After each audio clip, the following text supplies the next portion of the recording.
Our second mission to the Philippines, the 1st of October, 2002, narrated by David Clark. This is the audio version of the book Before the Cock Crows, which is in 3 parts. This is the first part, which is like the daily diary of the mission. I arrived at Manila Airport, October the 2nd, Tuesday morning at 1:30 a.m. Philippine time. And that was where I met Reverend Lucas Dangatton and 2 of his helpers, who we called our Trojan warriors, Manny and Fernando Perez. We took a jeepney ride to our accommodation offered by Sister Neola Lisado of McCall God's Grace Ministries at Soriano Compound, Putartan, which was comprised of a lovely primitive room, but also a large upper room, laid out in preparation for the team to stay. The team from England was due to arrive in a few days, which consisted of Gordon Smith, Alistair Sutherland, Andy MacDonald, Catherine Parr and Richard Kent. This accommodation had been arranged by Lucas Dangatton, for which we were very grateful. I consider this to be the provision of God, and I was delighted with it. I spoke the peace of God on the house and this place, according to the scriptures in Matthew 10:12. However, a problem did arise later.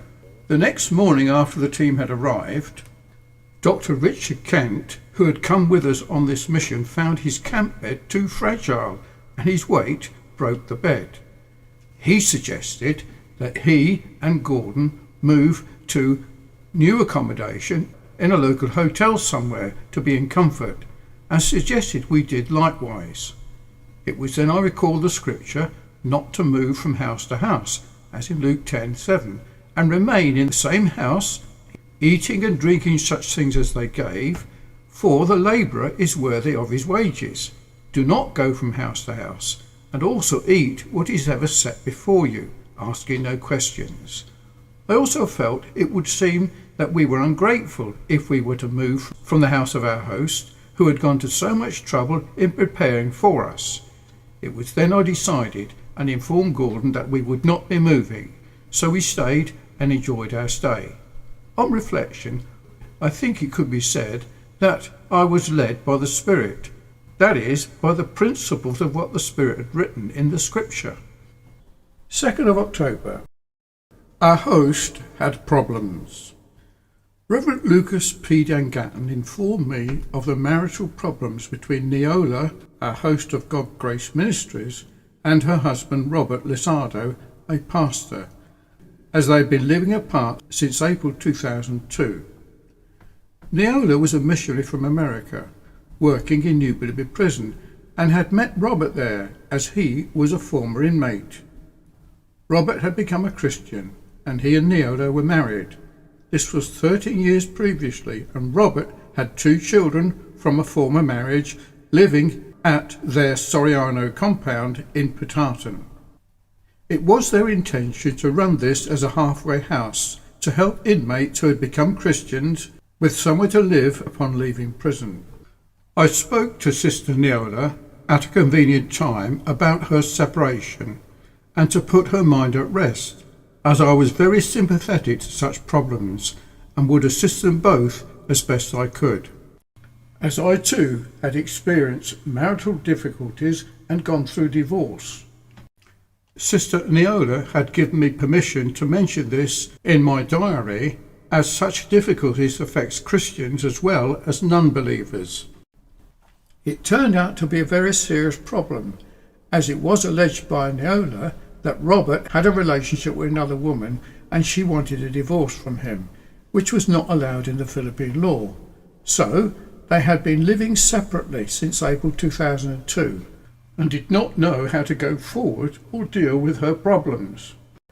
Robert Lisado, being a former inmate of New Bilibid prison, and Neola had been working together in the ministry, and this had caused them both a problem, as they no longer worked together. Neola later alleged that he had married her for her money. It was stated that this was his way of getting support whilst in prison, as his former partner could not do so. It was alleged that Robert ordered her to marry another man so that he could be free to marry Neola. Neola stated this was a former marriage, and so his marriage to her was bigamy, which was a crime in the Philippine law. This had taken place 13 years ago. It was suggested that bigamy carried a 6 to 12-year prison sentence for Robert, her husband, and would result in an annulment of their marriage. This I mentioned later after my interview with Robert himself. McCall's God Grace Ministries was registered in the Philippines, and Robert was an incorporator along with 4 other incorporators, and the property at Soriano compound was owned by him. And any such annulment or divorce would result in very serious legal battles over property and the use of McCall's God Grace Ministries at Soriano compound. It was due to these serious matters that made our mission work that much more difficult, and much wisdom from the Lord was needed to deal with such matters.